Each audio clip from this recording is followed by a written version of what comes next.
Ngayong umaga'y maaga nga pala kaming nagising. Dahil tong araw na to ay napaka-special sa amin. Birthday lang naman kasi ni Mahal. Kaya maaga kami babangon para mamalengke. Dito nga bumangon na ako kahit antok na antok pa ako.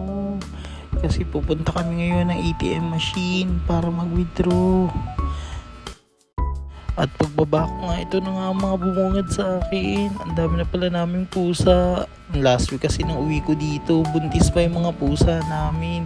Ngayon medyo natagalan akong umuwi. Ang lalaki na ng mga anak nila at ang gaganda pa. After ko nga silang hawakan, dumaretso na rin ako dito sa e-bike namin para tanggalin yung kandado. Para makaalis na rin kami at pumunta ng palengke. Pagkatapos kong tanggalin yung kandado, tinanggal ko na rin yung anti-scratch dito sa upuan namin. Every morning kasi pagising namin, ang daming karmot ng pusa sa upuan. At finally, dumating na rin si Jowa. Sisimulan na nga namin umalis para maaga kami makapamili. At ito nga, umalis na kami para mas mapabilis at mapaaga yung mga pupuntahan namin. Baka kasi mamaya maraming tao. Lalo na weekend ngayon. Nadaanan din pala namin yung wet market na ginagawa dito sa Naik. At the same time yung Fortune King na bagong bukas na nag-trending noon. At maya pa may nakita kami mga nagja-jogging. Dito nga pala guys yung lupa na i-develop ngayon para sa mga bagong subdivision.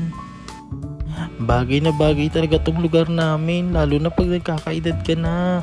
Mas hinahanap mo na yung peaceful kesa yung maiingay na kapitbahay mo dun sa city. Huy! Sa sobrang haba nga ng biyahe namin, nadaanan namin yung Torres and Farm.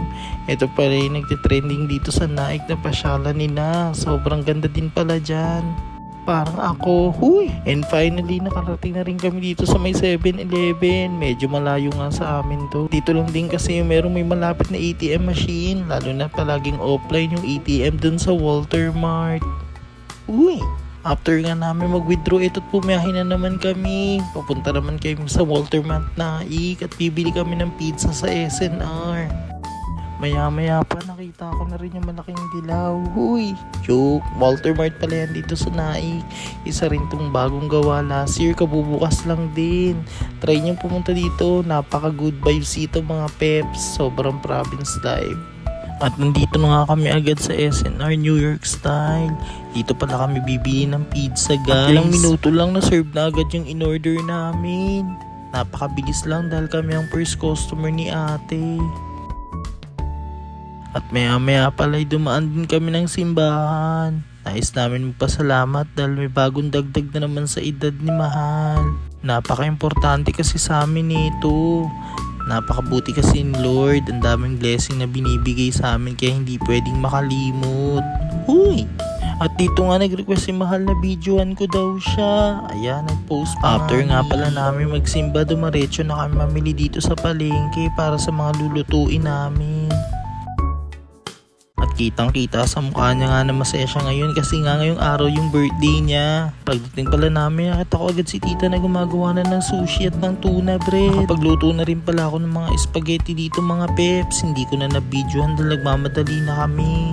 At ito nga kumuha na rin ako ng tricycle mga peps. Ngayong araw pala magsiswimming kami sa Bigalbal Resort.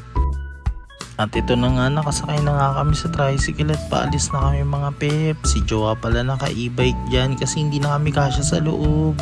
Ganito pala yung daanan dito sa amin mga peps. Napaka-peaceful tignan, kaso napaka-init. Gantong araw din pala talaga masarap maligo lalo na't summer pa din.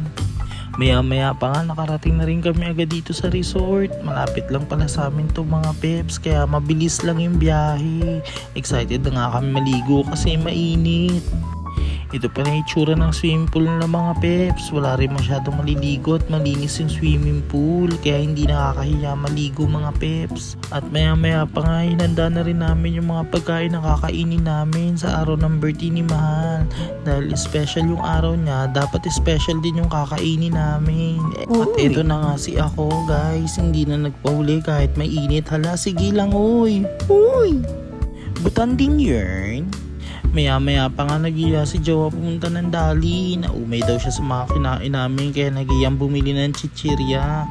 yung Dali pala guys, malapit lang din dito. Ito lang din pala yung Dali mga guys. Pagpasok mo ng resort, katabi lang, kaya hindi nakakapagod puntahan. Uy, kahit mainit.